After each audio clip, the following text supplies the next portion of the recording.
Salut à tous les amis, aujourd'hui on se retrouve pour une nouvelle vidéo sur Hardware & Co. Et aujourd'hui c'est une présentation encore d'un PC gamer mais bleu cette fois-ci, à un prix un peu moins cher, 809 euros. Donc c'est pour des budgets, pour ceux qui ont des budgets un peu plus réduits, mais qui fera également tourner tous les jeux en ultra, peut-être pas à 60 fps mais à 40-50 facilement. Donc on est parti tout de suite pour le processeur. Le processeur qui est un Intel Core i5, encore un i5 4460 à 3,2 GHz. Donc celui-là on peut pas l'overclocker.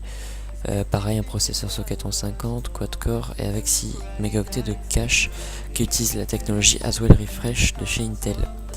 Donc au niveau des cœurs, donc quad-core, ça je l'ai dit, et 4 threads, désolé pour l'accent anglais qui est pas terrible. Donc 3,2 GHz en base et 3,4 en boost, et on peut pas aller au-dessus.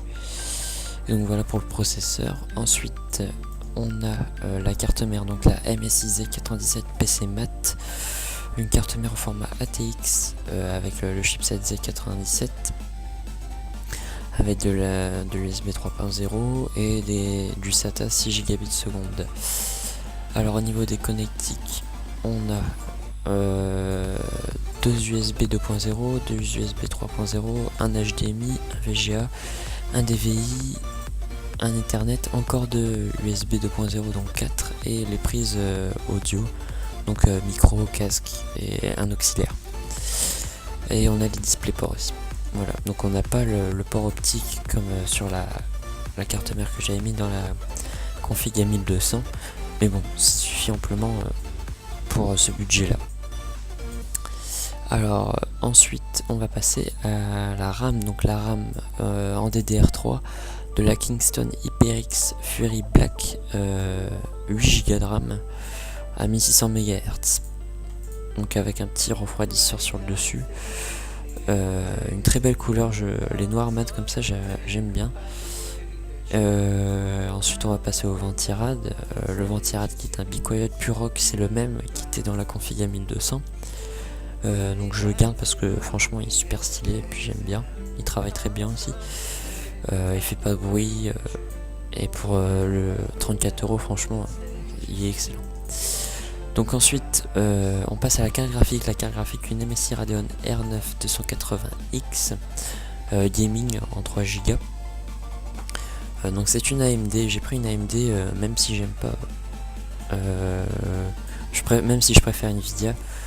Mais pour le prix franchement ça valait le coup. C'est vrai que les cartes Nvidia ont tendance à être légèrement chères par rapport aux cartes AMD, mais là j'arrivais à trouver une carte qui est quand même assez performante. Bon, elle chauffe un peu plus que les cartes Nvidia, mais bon, comme c'est une MSI, elle est équipée du système Twin Frother. Donc au niveau de la fiche technique,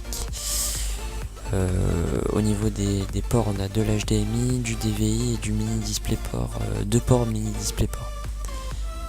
Donc voilà. Ensuite on va passer à le disque dur.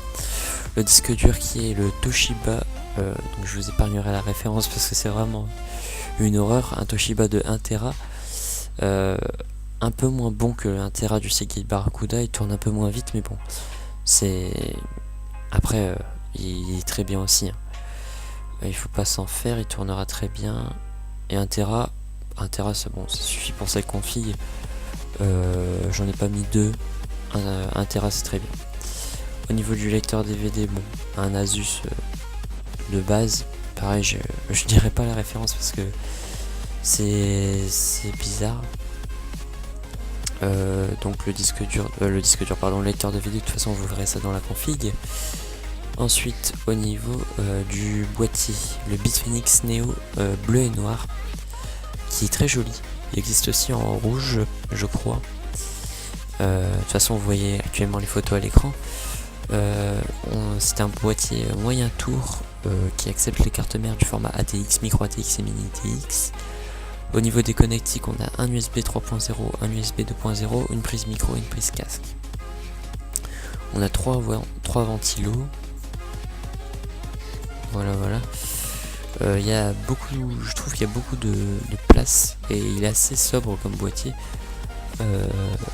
Donc voilà, au niveau du boîtier, on va faire l'alimentation. L'alimentation qui est une Corsair CX de 600 watts, une alimentation certifiée 80 plus bronze. Donc une alimentation non modulaire, avec équipée de 2 fiches PCI. Si vous voulez faire un SLI ou un Crossfire avec des cartes graphiques, vous pourrez, avec une puissance de 600 watts, normalement ça devrait passer.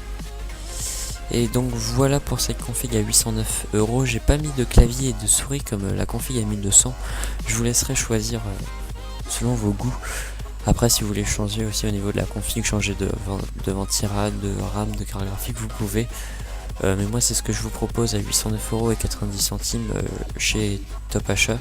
Donc pareil, je fais pas de la pub pour Top Achat, vous pourrez très bien aller voir ailleurs ces composants. C'est juste que j'ai pris l'habitude d'aller dessus. Donc voilà, n'hésitez pas à aller voir ma vidéo d'avant sur la config à 1200 et aller faire également un tour sur ma chaîne gaming.